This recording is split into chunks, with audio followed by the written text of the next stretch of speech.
Europe 1, les carnets du monde. Avec Sophie Larmoyer, de retour de quelque part, un grand témoin nous raconte chaque vendredi le terrain dont il revient. Ce soir, notre invité est le correspondant du Monde en Asie du Sud-Est, de passage à Paris, Bruno Philippe. Bonsoir Bruno Philippe. Bonsoir. Merci d'être avec nous. Ce soir, vous êtes le correspondant du Monde à Bangkok, où vous couvrez l'Asie du Sud-Est et notamment la Birmanie. Et vous signez un petit livre très éclairant sur cette femme qu'on a tellement admirée et à qui on reproche tellement aujourd'hui, notamment de ne pas s'opposer au massacre de la minorité Rohingya en Birmanie. Je parle d'Aung San Suu Kyi, évidemment, que vous appelez l'icône fracassée. Et on a envie de comprendre, Bruno Philippe, est-ce qu'on l'a placée trop haut sur un piédestal, cette femme qui incarnait l'opposante parfaite, bloquée en résidence surveillée pendant des années, je crois au total 15, si je ne m'abuse, face à la junte militaire birmane. Est-ce qu'on l'a placée trop haut ? Je crois qu'il y a eu un malentendu.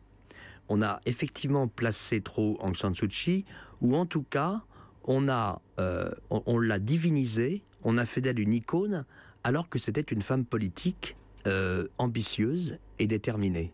D'ailleurs, comme je le rappelle dans le livre, elle a dit à plusieurs reprises « Je ne suis pas une icône ». Un jour, à la BBC, elle a dit « Je ne suis pas Margaret Thatcher ». Bon, ça, c'est pour un peu dire « Je suis quand même pas la dame de fer ».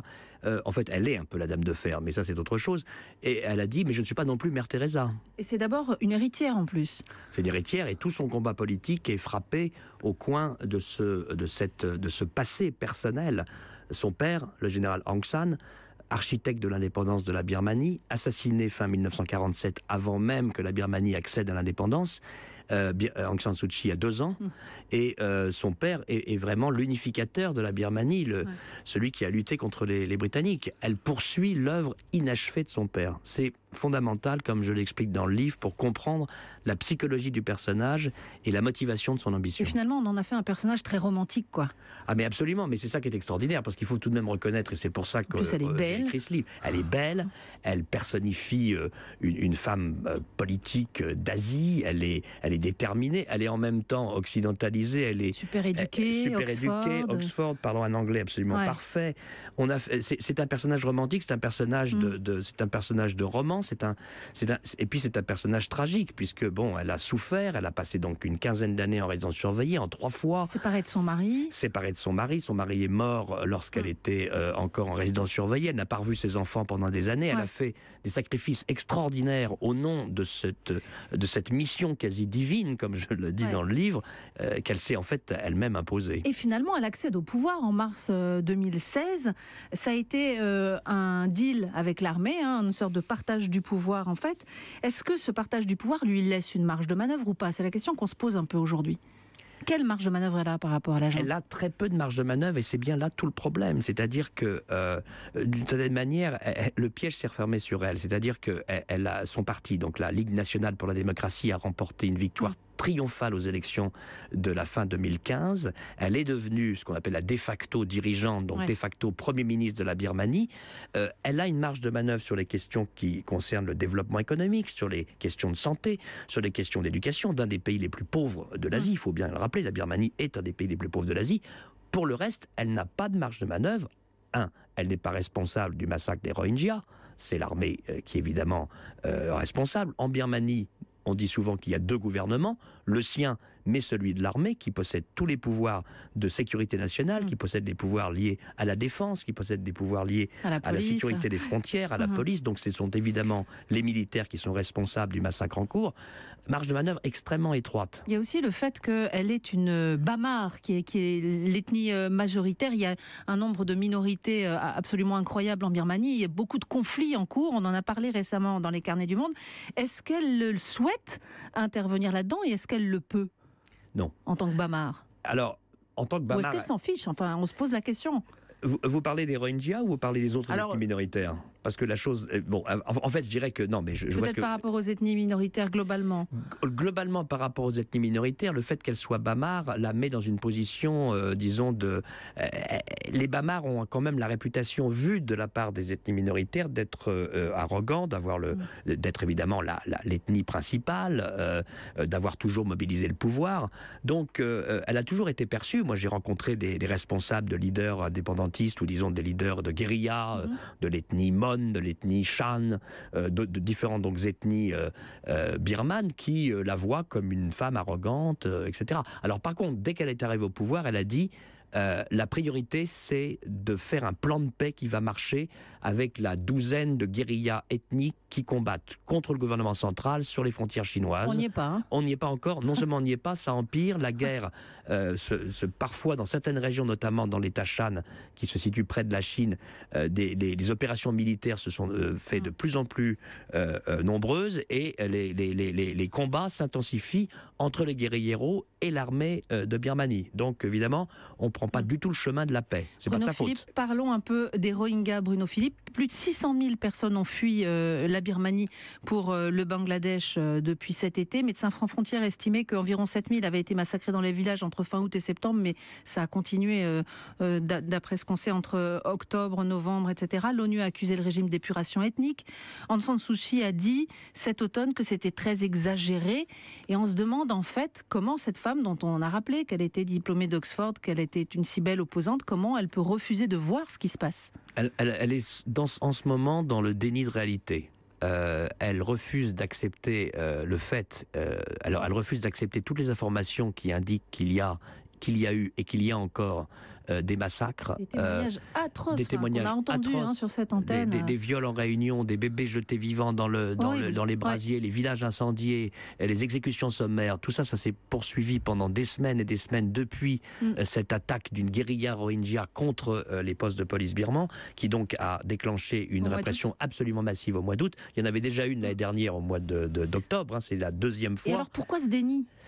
Ce déni, c'est ça le mystère d'Aung San Suu Kyi. C'est une femme, on disait tout à l'heure que c'est un personnage romantique, et je disais aussi que c'est un personnage tragique, puisque elle a personnifié le combat pour les droits de l'homme, elle a personnifié de son personnage, si je puis dire, iconisé la lutte contre la junte militaire. Aujourd'hui, elle est dans le déni de ce qui est quand même le massacre de masse le plus important de la Birmanie indépendante. C'est pas la première fois que les militaires massacrent. Ouais. Les militaires n'ont cessé de massacrer différentes populations où des guérillas ethniques étaient en train de lutter contre le pouvoir central. Mais là, c'est ce qu'il y a de pire depuis 1948. Pourquoi ? Pourquoi, encore une fois ? Parce que elle a tellement l'une des explications. Je ne dis pas que c'est l'explication, mais l'une des explications. Elle a lutté depuis 1989. Elle a fait 15 ans de résidence surveillée. Elle a fait des sacrifices personnels énormes. Son parti a gagné les élections. Elle a envie que ce pourquoi elle s'est battue marche. C'est une femme sincère. C'est pas quelqu'un qui veut le pouvoir pour le pouvoir et pour elle-même. Ça, il faut quand même reconnaître les choses telles qu'elles sont. Elle veut le pouvoir parce qu'elle entend être celle qui va personnifier la transition démocratique de Birmanie. Pour ça, elle est prête à être dans le compromis qui aujourd'hui est peut-être devenu une compromission. Bruno Philippe, vous dites aussi, vous l'avez rencontrée, vous dites aussi que c'est une femme isolée et une autocrate. Oui, c'est une femme autocrate. Elle dirige son parti d'une main de fer. Elle dit, je ne suis pas Margaret Thatcher, mais en fait, c'est une dame de fer.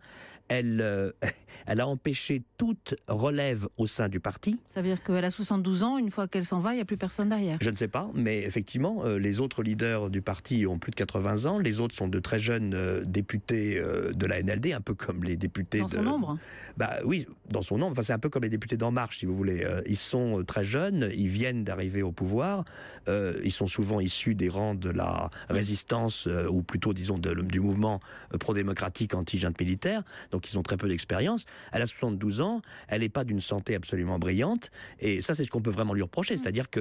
Mais alors, il faut l'inscrire, j'explique aussi dans le livre, il faut l'inscrire dans un contexte asiatique où ce sont finalement des dynasties politiques qui parfois se sont imposées, comme au Pakistan, comme au Bangladesh, comme en Inde, comme en Indonésie, parfois aussi comme aux Philippines. Donc, c'est une femme qui a reçu le pouvoir de cette manière en héritage parce que son père assassiné est donc celui qui a été l'architecte, donc comme je disais tout à l'heure, de l'indépendance. Et elle finalement, quelqu'un qui l'a bien connue m'a dit, elle a été très britannisée. Et quand elle est revenue en Birmanie en 89, lors de terribles émeutes, lors de grandes manifestations pro-démocratiques qui sont lavées dans le sang par l'armée birmane, elle est poussée au pouvoir. Et là, elle va donc devenir... elle se bat depuis 89. Ouais. n'a pas envie que ce pouvoir que le périmètre politique qui est le sien, elle puisse ne pas l'utiliser pour justement. Alors justement, ça fait seulement 18 mois qu'elle est au pouvoir. C'est peut-être un peu tôt pour voir si elle a permis des progrès, à des progrès de se faire. Mais finalement, est-ce que ce compromis avec l'armée est un piège, ou est-ce que ça lui laisse la possibilité de faire des choses, comme vous dites, elle veut le faire? Tout le problème est là. Si ces compromis, terribles compromis qu'elle a fait, ne mène à rien, c'est-à-dire que si dans l'espace politique dont je parlais tout à l'heure, donc à savoir les questions de développement, les questions de société, enfin je veux dire l'éducation, la santé, toutes ces choses qui sont absolument cruciales pour le développement de la Birmanie et pour son enrichissement, ne se réalisent pas, alors elle aura fait tous ces compromis pour rien, et là ça sera l'ultime tragédie. L'ultime tragédie d'un personnage qui finalement aura tout réussi contre vents et marées et finalement tout perdu. Tout réussi comme opposante et tout perdu comme dirigeante. Dernière question, Bruno Philippe, rapidement. En 2017, fin 2017, le Bangladesh et la Birmanie ont dit de concert qu'ils allaient commencer à rapatrier les Rohingyas à partir de janvier. Là, ça va commencer dans les jours qui viennent. Dans quelles conditions ces gens dont on a rappelé qu'ils ont vécu l'enfer peuvent-ils juste imaginer retourner sur place? Toute la question est là, et tous les observateurs, diplomates, humanitaires, journalistes, experts sont très sceptiques sur le modus operandi d'un rapatriement de ces réfugiés Rohingyas. D'abord, comme vous le dites, une grande partie d'entre eux sont évidemment, notamment les femmes, absolument terrorisées. Elles n'ont plus rien. Leurs maris ont disparu. Une partie de leurs enfants, certains de leurs enfants sont morts. Leurs villages sont totalement rasés. On va les mettre dans des camps de réfugiés. Il faut rappeler qu'il y a eu déjà des émeutes entre bouddhistes et musulmans en 2012. Il y a une centaine de milliers de Rohingyas qui sont des réfugiés de l'intérieur dans des camps de réfugiés. Et les 600 000 et quelques qui sont au Bangladesh, s'ils reviennent... Donc ça veut dire que pour l'instant, c'est un effet d'annonce. C'est un effet d'annonce. Et puis, ce qu'il faut ajouter, c'est que les pouvoirs birmans disent nous autoriserons le rapatriement de ceux qui peuvent prouver leur résidence dans des endroits où ils ont perdu ils ont perdu leurs papiers, leurs villages sont détruits. Comment vont-ils pouvoir prouver qu'ils sont résidents? Et on sait de surcroît que les Rohingyas n'ont pas la citoyenneté, sont apatrides. Merci beaucoup Bruno Philippe. Je rappelle le titre de votre livre, Aung San Suu Kyi, l'icône fracassée, c'est aux éditions Les Équateurs. Merci de nous avoir accompagnés ce soir. Merci. Un livre dont l'introduction est signée Rémi Ourdan du Monde, qui a couvert l'exode des Rohingyas du côté du Bangladesh.